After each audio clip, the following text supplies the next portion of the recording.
The rain poured heavily that night, the kind of rain that muffles the city's chaos and turns every car's headlights into dreamy glows through the mist.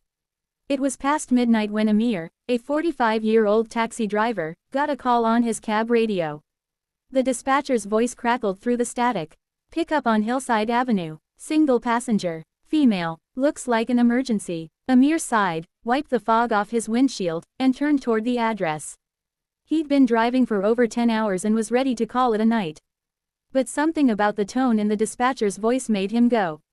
As his cab wound through the winding suburban roads, the wipers worked overtime against the downpour. The houses in the area were large, quiet, and shadowed by massive trees swaying in the wind. Amir spotted her standing by the open gate of a large stone mansion. She was drenched, though a shawl was clutched tightly around her shoulders. Her face, pale under the dim streetlight, was streaked with tears and rain. Amir rolled down the window. "You called a taxi?" he asked gently. She nodded silently and opened the back door. "Please, just drive. Anywhere." Amir glanced in the rearview mirror. She was visibly shaking. Concerned, he turned on the heater. "Ma'am, are you okay?" She didn't answer right away. A few minutes passed in silence before she whispered, "He died, this morning. My husband. I buried him today." Her voice cracked. "And now the house feels like it's closing in on me." Amir felt a lump rise in his throat. He wasn't sure what to say, so he just nodded quietly. Sometimes silence was better than words. They drove for nearly 20 minutes, with no destination in mind. Through rain-soaked streets, past closed cafes, dark parks, and shuttered storefronts. She looked out the window as if searching for something to hold on to. "My name is Layla," she said eventually. "We were married 33 years. He was everything to me. He used to say he couldn't sleep without hearing my breathing beside him." Amir didn't reply. He just drove slower. "I don't want to go back to that empty house," she whispered, almost to herself. "I don't want to be alone tonight." There was a long pause before she added, "Please, stay with me tonight." Amir's hands tightened slightly on the steering wheel. He was a humble man, widowed himself 8 years ago, with 2 teenage daughters and a life filled with quiet struggle. He was not the kind of man women whispered such things to. He looked in the mirror. Her eyes were swollen from crying, but her expression was not suggestive, it was desperate. Vulnerable. Human. "Do you mean, come in and sit with you?" he asked carefully. She nodded. "Just, don't leave yet." They turned around and drove back to the mansion. As he stepped inside, Amir was hit with the scent of roses, waxed wood, and grief. Everything in the house was perfect. Elegant furnishings, polished floors, antique vases, but a cold emptiness hung in the air.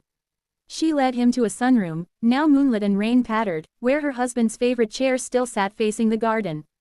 She poured them both tea, though her hands trembled so much that she spilled some on the tray. They talked for hours. About grief. About life. About how loss changes you without asking for permission.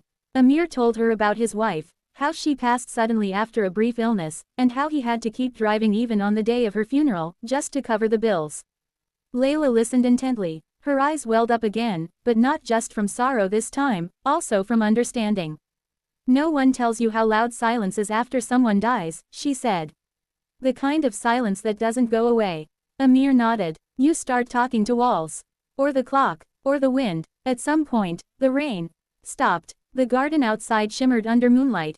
Layla handed him a photo frame. It was a picture of her and her late husband, both laughing at what looked like a vineyard. "We built this life together. Brick by brick. And now, he's gone. And I don't know who I am without him." "You're still you," Amir said gently. "Just with a piece missing." She stared at him. "Is that how you feel?" "Every day," he admitted. "But I keep driving. I keep going. For my girls. For myself." Layla leaned back into the couch. "Thank you for not leaving." He stayed until the first light of dawn broke through the clouds. Not as a guest. Not as a man. But simply as a human being. Someone who could hold space for another in their most fragile moment. As he stood to leave, she walked him to the door. "I don't know why I called a taxi," she said. "I just needed someone. And you came." He smiled, tipping his cap slightly. "Sometimes, it's not about where you're going. It's about who you find on the way." She pressed something into his hand. He looked down, 5 crisp $100 bills. He tried to hand them back, but she shook her head. "This isn't for the ride. This is for the kindness." He hesitated, then accepted it. But before he turned to go, she asked, "Would you come by tomorrow? Just for tea?" Amir nodded. "I'd like that." As he drove back into the city, the streets slowly coming to life, he felt a strange warmth in his chest.